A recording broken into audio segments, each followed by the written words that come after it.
Bismillahirrahmanirrahim. Allahumma shalli ala sayyidina Muhammad.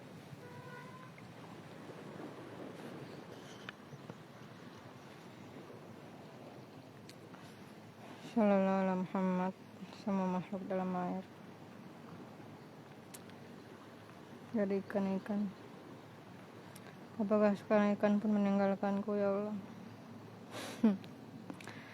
Alhamdulillah, meski seluruh dunia meninggalkanku, Allah tidak meninggalkan kita sendirian. Cuman Allah yang tidak akan pernah meninggalkanku, karena Dialah yang menciptakan kita. Maka hanya kepada Dialah kita bersandar. Makanya dikatakan Muslim, berserah diri, supaya kita tuh bersandar hanya kepada Allah. Tapi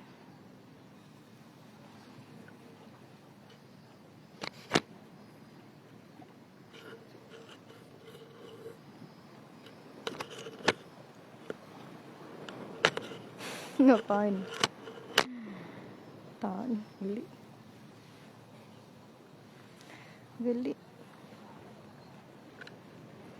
Jadi kata Muslim itu bersandar kepada Allah, bukan berarti pasrah dengan keadaan. Justru berserah kepada Allah itu artinya melakukan hal yang Allah perintahkan, dan hal yang Allah perintahkan itu adalah usaha dalam kebaikan. Makanya bukan usaha dalam kebaikan ketika kamu membiarkan dirimu dimanfaatkan untuk kejahatan. Kamu sebagai makhluk ekonomi memberikan profit ke pemerintah, membangun hubungan ekonomi dengan pemerintah Amerika, dan menciptakan bekerja sama untuk menciptakan kejahatan di Gaza dan di tanahmu sendiri. Tadi saya nonton ya beberapa orang, ternyata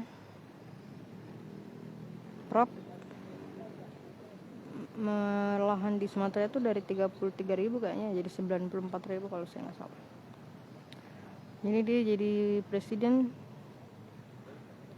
ternyata untuk itu ya. Pantas disinggung sama Mulyono waktu debat 2019 kayaknya, debat di Aceh, tapi itu waktu itu di Aceh.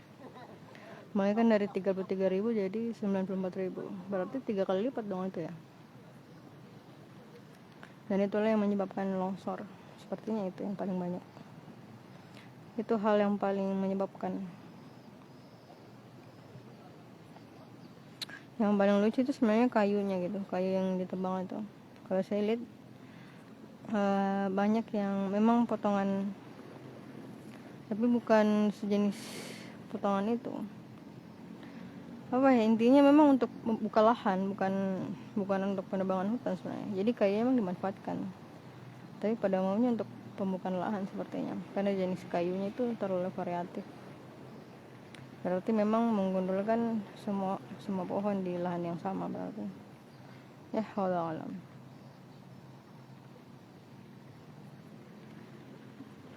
Tapi masih terlalu bersih ya. Berarti meskipun variasinya berbeda, kayunya tetap dijual. Jadi memang untungnya 2 kali lipat kan. Pertama, pohon yang ditebang menghasilkan uang, dan lahan yang dipakai untuk sawit juga menghasilkan uang, tapi sekaligus menghasilkan bencana. Berarti ini adalah salah satu bukti yang jelas ya, bahwa ulama-ulama Indonesia itu kalau saya bilang ditinggalkan Allah, gimana ya, bisa gak ya? Mungkin bukan ditinggalkan, tapi jauh. Berarti Allah sedang menjauhi para ulama Indonesia berarti. Karena mereka kan memilih itu ya. Waktu di 2019 kan mereka pilih dia, katanya lebih baik itu daripada yang satu. Jelas sih lebih baik, bukan lebih, enggak sih, sama aja. Sama aja ya Allah. Lebih baik dari mana? Sama aja ya Allah. Cuman Mulyono langsung ke manusianya dibantai kan, 500 kpps sama KM50. Kalau dia membunuh masyarakat dari bencana alam, yang satu langsung manusianya. Ini sama aja sih sebenarnya. Jadi kejahatan orang itu dilihat dari dosa-dosa besarnya. Kalau yang satu membunuh manusia lihat bencana, yang satu secara langsung sih sebenarnya. sama aja. Yang satu lewat pembabatan hutan, penanaman sawit, yang satu lewat prajurit-prajurit pol-pol. Ya sama aja lah. Salah satu bukti nyata bahwa ulama Indonesia itu sedang dijauhi Allah ya, sehingga mereka tidak mampu melihat siapa yang baik, siapa yang jahat. Sejatinya hampir seluruh umat muslim sebenarnya. Jadi saat ini hampir seluruh umat muslim itu dekat dengan kekafiran. Makanya saya bilang seluruh hampir umat muslim itu dekat dengan kekafiran. Karena kalian tidak bisa menegakkan Al-Quran, karena pembantaian anak-anak terjadi, pembunuhan terjadi, karena kalian berada di dalam siklus riba, itulah uang kertas. Kemudian sih dapat tentang itu ya, sebenarnya itu masalah umum sih. Bukannya saya tidak menghargai itu sebenarnya, tapi kenapa hal sedetail itu kalian komentari, tapi pembantaian anak-anak nggak ada pasukan perang ke sana? Bukankah umat muslim yang tidak mau berperang untuk melawan Zionis, untuk menghentikan pembantaian Gaza itu lebih fatal daripada hal-hal seperti itu? Nggak saya akan jelaskan halnya, nggak saya jelaskannya. Tapi itu ya sejenis sesuatu yang menjadi perdebatan antar ustadz atau ulama lah. Kenapa kalian memperdebatkan hal seperti itu, mengharamkan hal-hal kecil ya? Sedangkan pembantaian anak Gaza itu hal yang besar. Tapi kalian tidak pernah malu dengan diri kalian sendiri ketika kalian justru berada di bawah pemimpin yang membangun hubungan ekonomi dengan pemerintah Amerika. Bangga dengan sedekah-sedekah yang kamu berikan ke Gaza. Padahal hasil ekonomi yang kamu berikan ke pemerintah Amerika yang menjatuhkan bom itu bisa jadi lebih besar karena kebodohan kamu. Kamu bangga dengan sedekahmu, padahal kamu harusnya malu karena kamu tidak mampu menurunkan pasukan perang untuk mereka, dan bahkan memberikan profit kepada musuh-musuh Allah, orang-orang yang membantai anak kecil. Lebih kejam dari Firaun, padahal mereka pernah diperlakukan begitu oleh Firaun, tapi mereka melakukan hal yang lebih kejam daripada Firaun itu sendiri. Ya, buyutnya sih, keturunannya sih, bukan mereka langsung. Saya jadi ingat teori, dulu ada teori ya, mungkin nanti saya cari lah, tentang genetik agresivitas. Kalau saya nggak salah itu tentang agresivitas ya. Jadi genetiknya itu ternyata masalah agresif itu bisa diturunkan ya.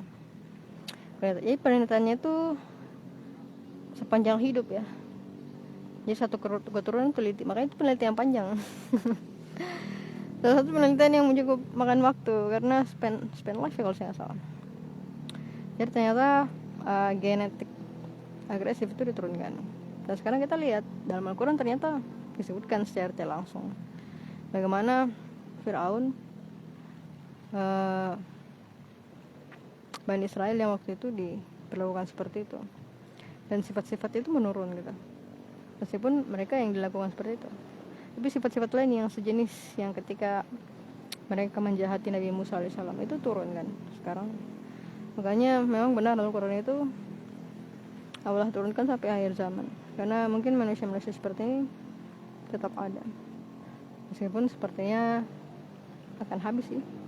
Kalau saya nggak salah ada ya hadis mengatakan nanti Zionis ini bakal binasa semuanya binasa. Tapi saya ingin memulai ini dengan usaha. Jadi umat muslim harus bersatu untuk melawan Zionis di tanah Syam. Mereka keluar dari tanah Syam, umat muslim keluar dari riba, hentikan penggunaan uang kertas, baru perangi pemimpin munafik itu. Jadi meskipun presiden kita, saya tinggal di Wakanda ya. Aduh, nggak lama saya ditangkap ini. Tapi saya nggak pernah ditangkap kan. Bagus dong gue udah ditangkap. Nggak ada orang yang mencurigakan sih sebenarnya. Wallahu a'lam. Nggak apa-apa sih, kadang-kadang saya bertanya, ya Allah kapan sih sebenarnya ya Allah. Saya sudah merasa tidak sanggup lagi untuk melihat ombak yang terlalu tenang di lautan. Bukankah ini sudah terlalu lama ya Allah? Aduh, kesia-siaan itu benar-benar sesuatu yang menyedihkan. Dan kesia-siaan yang paling dilakukan manusia adalah tidak mau menegakkan Al-Quran. Oh, ternyata ada ya, kemarin saya baru dapat ayatnya. Ternyata ada ayatnya, ketika kita tidak menegakkan Al-Quran maka pasti terjadi kehancuran di muka bumi. Sekarang lihatlah kehancuran, karena umat muslim tidak mau menegakkan Al-Quran, karena kebodohan. Masalahnya ini terjadi karena kebodohan gitu. Mungkin kalau karena dirinya sendiri yang melakukan kejahatan, mungkin kita bakal jadi kayak Nabi Nuh gitu, atau nabi-nabi lain, ditenggelamkan langsung oleh Allah. Tapi karena terjadi karena kebodohan, makanya ada proses gitu. Kan Allah Maha Adil kan. Jadi harus ada proses keluar dari kebodohan itu. Karena kamu melakukan kejahatan itu karena kebodohan, dan Allah sudah mengatakan kejahatan karena kebodohan itu Allah memaafkan itu. Makanya Allah buka informasi. Meskipun Zionis membuka informasi ini karena sedang merencanakan sesuatu yang sangat jahat ya, palantir. Tapi sudahlah. Jadi umat muslim harus segera sadar dan keluar dari kebodohan. Kalian itu sekarang sedang berada hidup dalam riba, yaitu uang kertas. Dan inilah senjata utama Zionis untuk berperang. Sejak perang dunia 1 ternyata. Keren pas perang dunia kedua, ternyata dari perang dunia ke-1 bro. Uang kertas di Amerika itu sebelum itu, dan perangnya dari situ malah. Ya, menyedihkan lah ya manusia itu.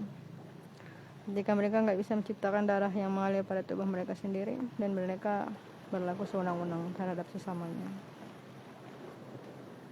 karena kerakusan. Karena intinya mereka nggak percaya hisab itu ada. Mereka nggak percaya setelah mati itu bisa dibangkitkan kembali. Dan ini salah satu ayat yang kayaknya lumayan banyak di dalam Quran ya. Mereka nggak percaya bahwa ada hidup setelah mati. Makanya hidup ini yang mereka perjuangkan mati-matian dengan kemewahan dan keserakahan mereka.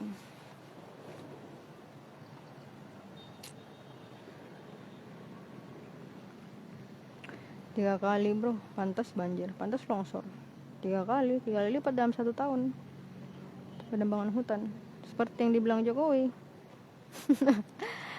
Ternyata Mulyono paling tahu tujuannya ya. Aduh.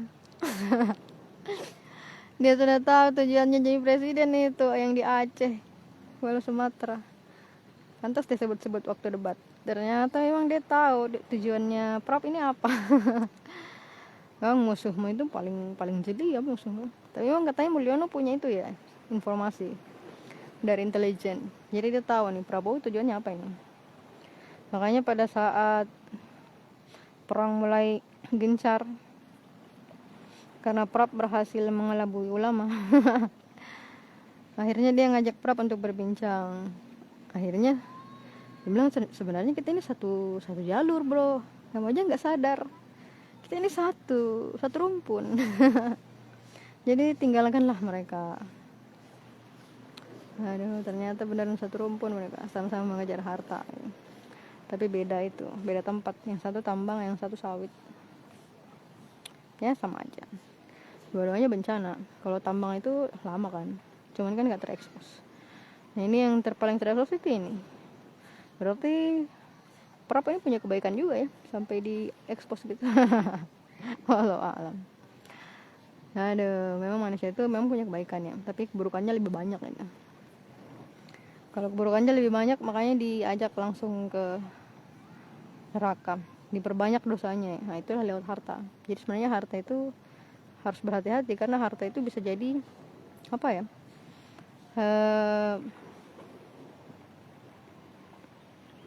seperti lubang ya, lubang jebakan yang Allah siapkan untuk orang-orang jahat. Bukan untuk orang-orang baik. Jadi itu harta lubang jebakan untuk orang-orang jahat. Jadi kalau mereka jatuh, akhirnya Allah punya alasan untuk memberikan mereka hukuman yang berat di neraka, karena Allah setimpal kan. Makanya Allah kasih lubang jebakan harta, supaya nanti kalau dia bertobat pun, kalau dia bertobat, alhamdulillah berarti tobatnya menyelamatkannya jadi siksa neraka. Tapi kalau mereka saking fasiknya akhirnya terjerumus kepada lubang jebakan itu, nah itulah yang akan Allah jadikan alasan setimpal. Padahal sebenarnya berkali-kali lipat gitu, karena lubang jebakan yang sudah Allah siapkan di dunia, karena kefasikan mereka sendiri, kejahatan mereka sendiri. Kadang-kadang kita baru tahu ya sekarang bukti nyata bahwa ulama Indonesia itu sedang dijauhi Allah. Mereka nggak mampu melihat siapa yang baik dan siapa yang jahat, karena mereka pernah memilih itu kan. Itulah kalau kalian itu, kalau ulama-ulama itu menjadi tidak benar, tidak berada pada jalur yang benar, maka umatnya itu, seluruh umat Islam jadi salah. Makanya nanti hisabnya paling berat ulama gitu, karena mereka membuat masyarakat sehebat ini jadi dimanfaatkan untuk kejahatan. Kan dermawan itu hebat, bayangkan orang dermawan diarahkan ke tempat yang salah. Jadinya seperti ini. Makanya ulama Indonesia itu paling sakit nanti ini. Wallahu alam. Kalau mereka nggak percaya, kalau nggak percaya harusnya berubah sih, nggak tahu sih, saya nggak tahu kan. Cuman ini bukti yang Allah tampakkan aja, yang saya pahami. Kalau kalian nggak sepakat ya itu urusan kalian, nanti Allah jelaskan, dihisapkan. yang kita pertengkarkan nanti Allah jelaskan, dihisap semua. Jadi umat Islam itu harus sadar bahwa pembantaian anak kecil di Gaza itu bukti nyata bahwa kita itu sedang lemah. Makanya harus bersatu. Ulama-ulama yang tidak mau berperang ini harus ditinggalkan. Kita harus berfokus kepada ulama yang mau berperang untuk Gaza, karena inilah akar kezalimannya ini. Jadi kalian harus mendekat ke ulama-ulama yang menyiapkan pasukan perang untuk Gaza, karena ulama-ulama ini yang sebenarnya dekat dengan Allah. Kalau ulama-ulama yang menyuruh kamu untuk tidak berperang, tidak menyiapkan pasukan untuk Gaza, sebaiknya dijauhi, karena ulama-ulama ini yang dijauhi oleh Allah. Yang harus kalian dekati adalah ulama-ulama yang menyiapkan pasukan perang untuk Gaza, karena ulama-ulama ini yang dekat dengan Allah sekarang, karena ini yang paling benar. Menyiapkan pasukan perang untuk Gaza adalah hal yang paling benar dilakukan umat muslim. Umat muslim harus bersatu, mengumpulkan semua harta kekayaanmu, tinggalkan sisa riba, mengumpulkan semua harta kekayaanmu, uang kertas ini. Kalau emas mungkin bisa disimpan mungkin, tapi kalau uang kertas pakai semuanya untuk perang terakhir. Umat muslim harus bersatu dan lawan Zionis laknatullah. Kayaknya nanti akan terjadi perang yang lucu. Karena perang lucunya tentara yang punya peralatan sangat tidak canggih melawan militer tercanggih di bumi saat ini, Zionis. Dan mereka kalah kan. Kan saat ini juga terjadi kan, tapi dalam lingkup kecil. Cuman karena Zionis laknatullah membantai masyarakat sipil, makanya kelihatan besar, padahal mereka kalah di peperangan, karena hampir tentaranya itu hampir banyak yang tewas lah, dihabisi oleh Brigadir Al-Qassam ya, pejuang Gaza ya, tentara Gaza lah, prajurit Gaza. Oh, HMS. Dihabisi oleh HMS. Jadi secara perang mereka kalah, karena prajuritnya banyak yang itu dihabisi oleh prajurit HMS. Nah, ini harus ditambah gitu. Dengan tambah apa? Dengan tambah pasukan dari seluruh umat muslim. Makanya seluruh umat muslim harus bersatu, membuat pasukan baru dan lawan dulu akar kezaliman ini. Setelah akar kezalimannya habis, umat muslim harus keluar dari riba. Jangan lagi gunakan uang kertas ini. Ini riba ini. Nanti Allah hukum kalian, kalah lagi kalian. Makanya umat muslim harus keluar dari riba. Hentikan penggunaan uang kertas. Kalau perlu kembali ke barter. Mau sesulit apapun hidup dengan barter, kembali ke barter. Tinggalkan uang kertas kalau kalian mau dapat ridhonya Allah. Jangan sampai kalah lagi karena kalian masih mau menggunakan uang kertas ini. Uang kertas ini riba, jangan digunakan. Jadi umat muslim harus keluar dari riba, baru lawan perang itu pemimpin munafik ini. Setelah kalah ya baru kita sebarkan keadilan di muka bumi ini. Semua orang yang kesusahan dibantu, dan eksploitasi besar-besaran tentu dilarang ya, karena Allah sudah bilang jaga keseimbangan ini. Kamu ujikan khilafah itu supaya kamu menjaga keseimbangan yang sudah Allah tetapkan gitu. Allah sudah ciptakan seperti siang dan malam, karena Allah tetapkan siang sekian, malam sekian. Nah, itu keseimbangan. Nah, itu yang kamu jaga itu gitu. Makanya alam itu nggak bisa dieksploitasi besar-besaran seperti Sumatera. Nggak bisa. Memang kita minum kopi iya, tapi kamu minum whisky kan. Katanya dia minum kopi, padahal kita lihat dia minum whisky. Katanya kamu minum kopi, padahal kamu kopinya tuh di atas meja meja yang mahal. Katanya kamu minum kopi, tapi rumah kamu bawahnya mentambun. Jadi memang ternyata eksploitasi kalian terhadap alam itu bukan cuma untuk kopi. Bohong dia. Eksploitasi itu untuk kemewahan kalian sendiri, istana kalian, ya, meja-meja mahal kalian, kursi-kursi mahal kalian, rumah-rumah mahal kalian. Itulah eksploitasi alam kalian itu untuk itu, ya. Bukan untuk kopi. Yang penikmat kopi cuma kita aja. Karena kalau fasik itu mungkin ini buntik Allah memperhatikan. Nih orang fasik ini kayak gini nih. Langsung kelihatan kepastikannya. Dia menggunakan segala cara untuk segala alasan yang terpikirkan untuk membenarkan kejahatannya, kefasikannya sendiri. Makanya Allah bilang Allah itu nggak akan menyesatkan orang-orang membaca Al-Quran kecuali memang dia orang fasik gitu. Sama seperti algoritma gitu kan. Kan kemarin ada yang muncul tuh, sebenarnya kurang tepat penjelasan Ustadz itu, kurang tepat gitu.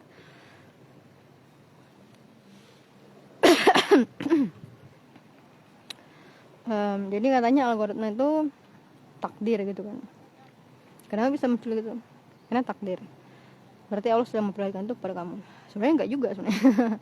Tapi yang lebih tepat itu bagian besarnya mungkin ya, atau bagian kecil yang mendukung di dalamnya.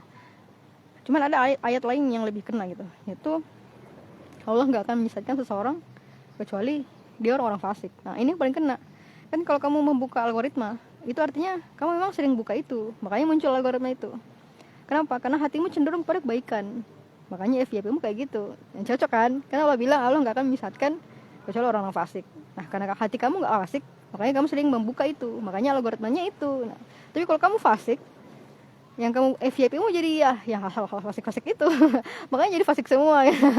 Jadi benar ya, Allah tuh jadi algoritma sebenarnya. Makanya Allah bilang nggak menyesatkan kecuali orang-orang fasik, karena memang hatinya cenderung pada sesuatu yang buruk atau hatinya cenderung pada sesuatu yang baik. Makanya FYP-nya jadi sesuatu semua, atau FYP-nya jadi hal-hal yang nggak berguna semua, joget-joget. Nggak berguna itu bro. Anak kecil mati bro, joget-joget bro, janganlah. Pembantaian di Gaza masih terus berlangsung, dan umat muslim harus segera bersatu untuk menghentikan ini. Peperangan HMS yang dengan peralatan militer paling lemah melawan peralatan militer paling tinggi, Allah menangkan. Meskipun nggak nampak, karena pembantaian yang dilakukan Zionis kepada masyarakat sipil itu besar sekali, paling nggak nampak gitu.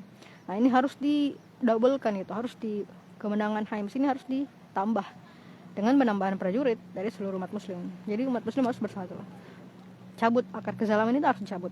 Zionis laknatullah. Baru kalian keluar dari uang kertas, selesai, hentikan penggunaan uang kertas, hentikan riba, barulah perangi pemimpin munafik, baru tebarkan keadilan. Ya cantiknya ya Allah, masya Allah. Burung apa itu?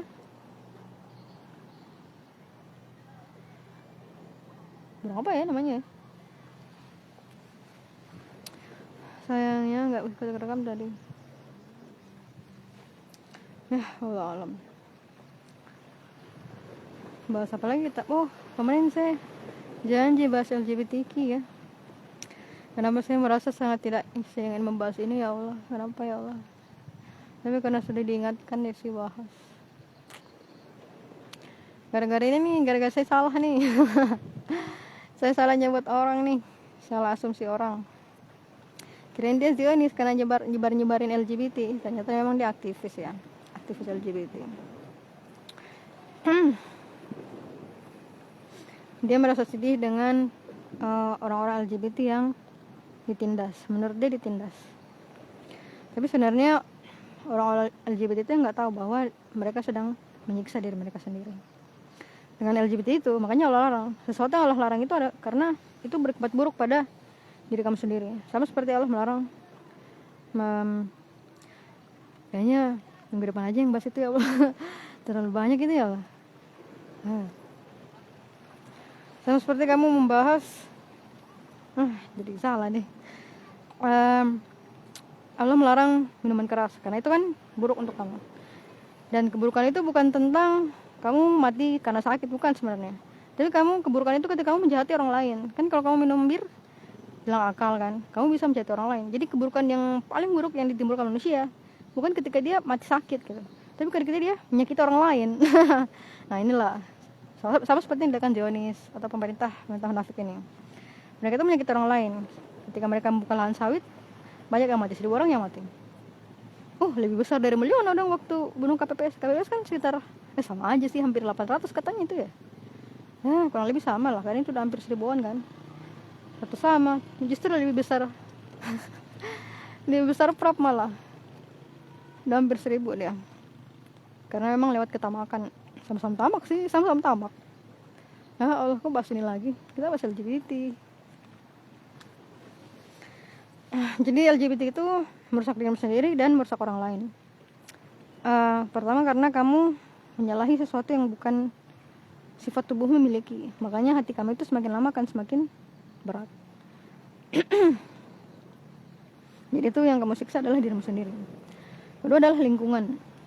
Karena ketika kamu merasa diri kamu benar, maka orang lain salah dengan dirinya sendiri. Kemungkinan ini ada gitu. Ketika kamu membenarkan apa yang tidak seharusnya, maka jumlah total yang merasa seharusnya benar menjadi tidak benar gitu. Atau yang terakhir itu adalah masalah genetika. Makanya saya nggak mau jelaskan ini karena begini. Ngerti nggak kalian ya?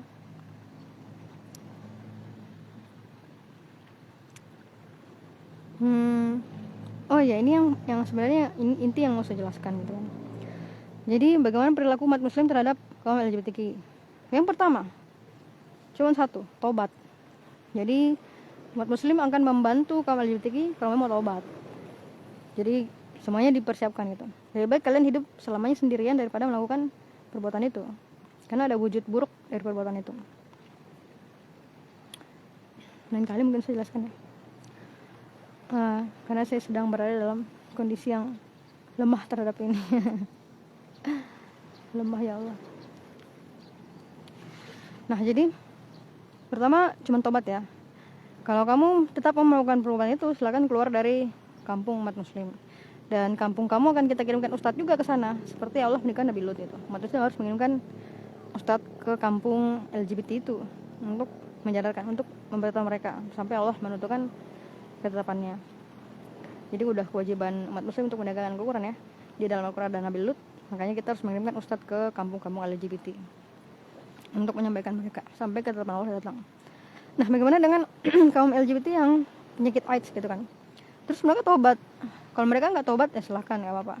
Tapi kalau mereka mau tobat, sudah menjadi kewajiban umat muslim. Meskipun mereka terkena AIDS, terkena HIV, itu harus dibantu. Tetap harus dibantu. Makanya kalau LGBT ini udah terkena AIDS dan mereka tobat pada saat itu, nah umat muslim harus menyediakan tempat penampungan untuk mereka dan memberikan mereka kekuatan untuk bertobat meskipun sudah terkena AIDS atau HIV. Karena udah kewajiban umat muslim untuk membantu orang-orang yang tobat. Itu menjadi pahala yang besar untuk umat muslim itu sendiri. Membantu orang-orang yang tobat, membantu mualaf. Itu sudah menjadi kewajiban umat muslim sebenarnya. Tapi kan kita sedang dalam kebutaan. Mengenal yang baik dan salah itu umat muslim sedang dalam wujud kebutaan. Karena tenggelam dalam riba, uang kertas. Meskipun ini dari nenek moyang kita. Tapi harus ketika kita paham itu udah salah, kita harus keluar gitu. Nah ini yang belum terjadi. Wallahu alam. Dan bagaimana kalau misalnya semua tidak ada satupun suara saya hilang nih. Apakah saya tidak boleh menjelaskan ini ya Allah? Udahlah, mungkin lain kali akan saya jelaskan. Karena suara saya sudah hilang. Jadi ini dua hal yang sangat ingin saya tekankan. Yang pertama, hanya ada satu jalur untuk umat muslim menerima kaum LGBT, yaitu mereka tobat. Selama mereka tobat, apakah mereka belum terkena HIV ataupun setelah tobat terkena HIV, umat muslim harus membantu mereka, menyediakan kebutuhan yang mereka perlukan, apakah itu psikiater, psikolog, konseling, bahkan pekerjaan. Karena orang-orang AIDS itu pun selama belum sampai ke fase akhir ya, ketika mereka masih bekerja, mereka harus diberikan pekerjaan supaya mereka merasa bermanfaat. Karena ada ikan loncat. Karena perasaan bermanfaat itu adalah naluri manusia. Untuk bertahan itu kan naluri lah. Jadi ketika manusia merasa tidak bermanfaat, itu dekat dengan bunuh diri. Makanya justru umat muslim harus membantu, meskipun mereka sudah terkena HIV atau AIDS. Selama mereka masih bisa bekerja, mereka harus diberikan fungsi untuk itu, karena memang tujuan umat muslim itu untuk melakukan kebaikan. Kalau mereka merasa tidak baik, padahal mereka adalah orang-orang yang bertobat, nah itu jadi dosa kita sebagai umat muslim. Makanya Allah tuh memaksa umat muslim itu berlaku baik. Nah, membiarkan pembantaian anak kecil itu bukan berlaku baik ya. Kalian harus sadar itu. Itu saya bilang kalian umat muslim itu nggak paham tentang kebaikan dan keburukan. Harusnya kalian merasa malu kalau ketika anak kecil dibantai kalian kirimkan makanan. Kalau kita kena bencana Palestina, kirim bantuan, kirim kurma dari ustaz-ustaz kalau dengarnya. Nah itu nggak apa-apa karena kita bencana. Tapi kita ini, mereka itu bukan bencana di sana, perang. Harusnya kita kirim pasukan perang. Nah inilah ketika kamu harus sadar bahwa berada dalam kesalahan. Keluar dari ini. Cara keluar dari ini bersatu, siapkan pasukan perang dan pergi bantu HMS untuk mengeluarkan. Umat Islam harus bersatu, menentukan strategi perang baru dan dialahkan Zionis Lagutullah. Syam harus bersih dari Zionis. Setelah itu keluar dari uang kertas, tinggal kawan kertas, baru lawan pemimpin munafik ini. Ya sebenarnya kemarin sih teringat ini ya, tapi kayaknya udah gak cukup waktunya. Allah, saya sudah mau pulang ya Allah. Cuman saya kasihan lihat itu di Sumatera, penanganannya itu buruk sekali ya. Kemarin Gubernur Arab kan bilang banyak donasi yang masuk, tapi nggak tersalurkan dengan baik gitu. Selalu Muhammad ikan terbang, terima kasih sudah datang. Ternyata saya nggak sendirian ya Allah, sudah ada ikan terbang, terima kasih ya Allah. Alhamdulillah, Alhamdulillah Muhammad. Jadi penanganannya itu buruk berarti ada kedua kemungkinan ya. Nggak ada orang yang paham sistem atau memang mereka kekurangan manusia. Jadi yang pertama itu penyebaran informasi dulu. Penyebaran informasi itu bisa tanpa internet ya.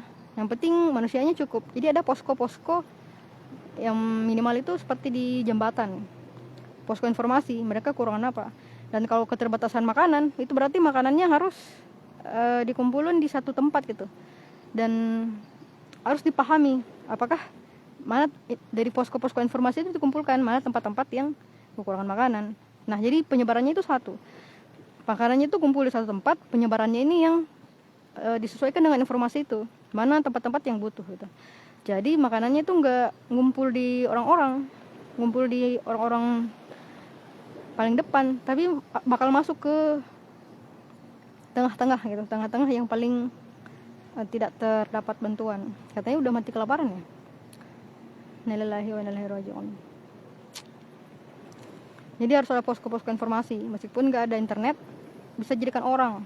Tiap titik jembatan ada yang menjadi posko informasi gitu. Dan saya mau pakai ini pas sebenarnya ribat perang. Jadi pakai orang. Dia bakal pakai kode Morse. Kode Morse kan pakai peralatan sederhana itu. Jadi memang butuh ahli teknik sih sebenarnya. Jadi mereka kekurangan makanan apa? Nah, dikirim ke sana. Jadi pusat makannya itu satu.